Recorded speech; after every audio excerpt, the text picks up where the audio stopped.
Hi, huge movie fanatic Nate coming at you in January 2016 to review a found footage movie by the name of The Gallows.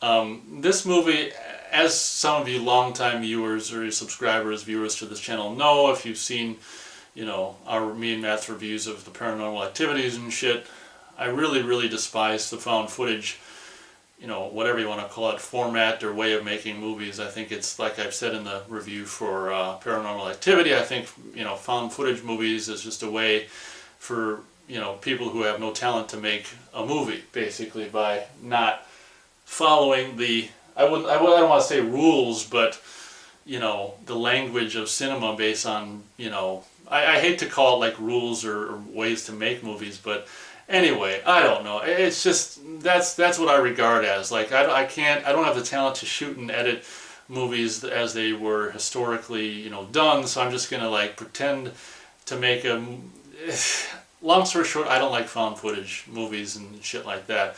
So why did I see this? Well, I saw it for free, and also I thought the idea, and when the trailer trailer dropped in whatever, June or July or whenever the hell this movie came out, I thought it was kind of a cool idea, having gone to high school myself, and it was kind of a cool idea. The scenario is what made me want to see this movie, of having this, 20 years later, or 20 years earlier in this high school play, this guy accidentally got hung, which is kind of a cool idea, and then, was it 20 years later, or 30, or 20, yeah, I think it's 20, they're gonna, for the very first time, do the play again, and, oh shit, watch out. So, I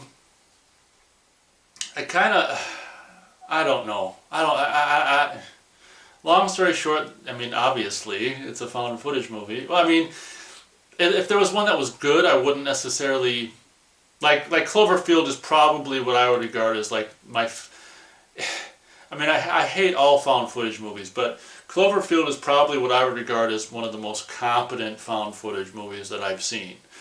I just bought the Blu-ray for like $2 or $3 at Half Price Books and watched it and haven't seen it since it came out. And god damn, that movie's shaky. I can understand why Matt puked.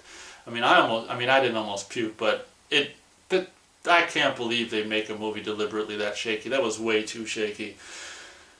But anyway, I'm getting off on a sidetrack. So, what was I saying? I don't know.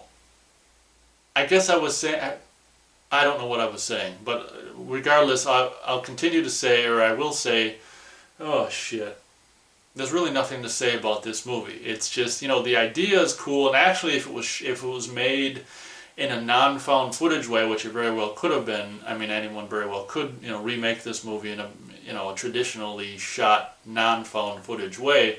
If you made it, in a traditional movie way, it'd be kind of cool, like getting locked in the high school and the haunted high school and all this shit. But obviously, just being found footage, you just want to roll your eyes. Obviously, the majority, like 90% of the, 80-minute movie is just walking around slowly in dark halls, not seeing anything, just a bunch of nonsense. Well, at one point, they look up and see like a body hung, which we never get explained, like who it is, I don't think, or anything again. Is just like a hanging body just in some weird spot. I don't know if it's behind the stage or what.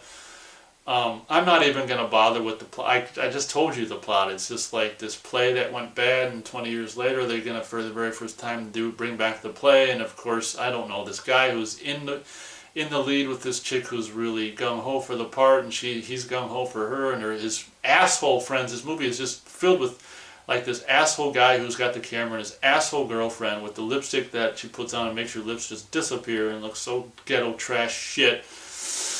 This movie is full of asshole annoying characters. The guy who has the camera most of the time is just this annoying guy who says dude and bro all the time. Just peer pressure shit. Let this guy be in a play if he wants to be in a play. Let this guy like this girl if he wants to like the girl. You just want to fucking just... You want this guy to die, and I think luckily he does, this guy who's so annoying and asshole. So this movie is full of majority of just annoying characters.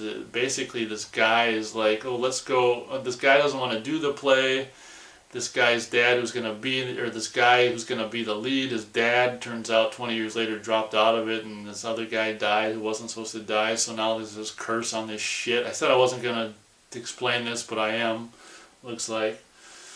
long story short, the idea is kind of solid, but it's a found footage movie. So for me, the whole found footage aspect is what completely ruins it. And let's face it. I mean, just because you got a kind of a cool scenario where you got an accidental death that and then there's a curse because of it, and this vendetta to kill whatever. And long story short, the coolest thing about the movie is, like, in the play, there's this scene where she's on her sitting down and he's on her knees and all this romantic, shit, Shakespeare shit. And then towards the end of the movie, just by chance, they end up on the stage in that same position. And when that happened, I'm like, you know what? Yeah, that just right there, that point goes from 0 stars to 1/4 of 1 star, which is what I'll give the Gallows out of 4 stars. 1/4 star, 1/4 of a star out of 4 is the starage I'm going to give for the Gallows, just because of that cool point that was kind of full circle, just by chance, or was it, in the cards, was it fated to happen that way, whatever. But that was a kind of a cool point. At the very beginning, we see this guy and this, gung-ho actress chick on the stage in this position, and at the end of the movie, and even cooler, we see it not only again, but from the exact opposite angle, from behind them versus in front of them, and they're not in their costumes anymore. So that was kind of cool.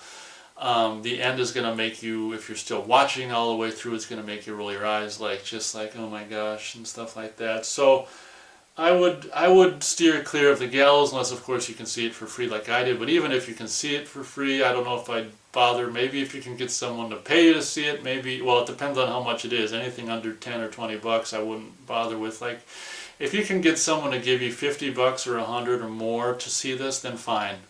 Sit in front of it and pretend to watch it, whatever. But if you don't have someone paying you at least 50 bucks, I wouldn't even bother.